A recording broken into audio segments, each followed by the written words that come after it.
പ്രണയമുണ്ട്, വിരഹമുണ്ട്, കലാലയ ജീവിതത്തിലെ കൊച്ചു കൊച്ചു തമാശകളുണ്ട്, ക്യാമ്പസ് രാഷ്ട്രീയമുണ്ട്. ഇതിനൊക്കെ പുറമേ ആകാംക്ഷ നിലനിർത്തുന്ന സസ്പെൻസുണ്ട്, അതിനെ ഫുൾഫിൽ ചെയ്യുന്ന നല്ലൊരു ട്വിസ്റ്റുമുണ്ട്. ഇതെല്ലാം കൃത്യമായി പാക്ക് ചെയ്ത മലയാളത്തിലെ എക്കാലത്തെയും മികച്ച ക്യാമ്പസ് സിനിമകളിലൊന്നാണ് ലാൽ ജോസിന്റെ സംവിധാനത്തിൽ 2006-ൽ പുറത്തിറങ്ങിയ ക്ലാസ്മേറ്റ്സ്.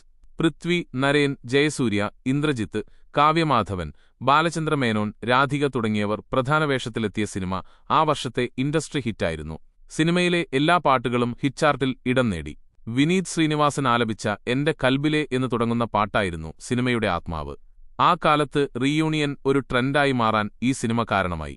നായകൻ പൃഥ്വിയായിരുന്നെങ്കിലും സിനിമ കഴിയുമ്പോൾ മനസ്സിൽ തങ്ങിനിന്നത് നരേൻ അവതരിപ്പിച്ച മുരളി എന്ന കഥാപാത്രമായിരുന്നു. ഈ റോൾ ആദ്യം വന്നത് ചാക്കോച്ചനായിരുന്നു. പക്ഷേ ഡേറ്റ് ഇഷ്യൂ കാരണം ചാക്കോച്ചന് ആ റോൾ ചെയ്യാൻ പറ്റിയില്ല. ഇന്ന് ആലോചിക്കുമ്പോൾ റീപ്ലേസ് ചെയ്യാൻ പറ്റാത്തത്ര വിധം നരേൻ ആ റോൾ ഭംഗിയാക്കിയെന്ന് പറയാം. പുള്ളിയുടെ മലയാളത്തിലെ കരിയർ ബെസ്റ്റ് റോളും ഇതായിരിക്കും. സിനിമയിൽ ആകെ ഒരു കല്ലുകടി എന്ന് വേണമെങ്കിൽ പറയാനുള്ളത് പ്രസന്റ് ടൈമിലെ ചില കഥാപാത്രങ്ങളുടെ മേക്കപ്പ് മാത്രമായിരുന്നു.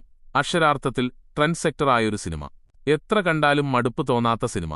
അങ്ങനെയൊരു സിനിമയാണ് ക്ലാസ്മേറ്റ്സ്.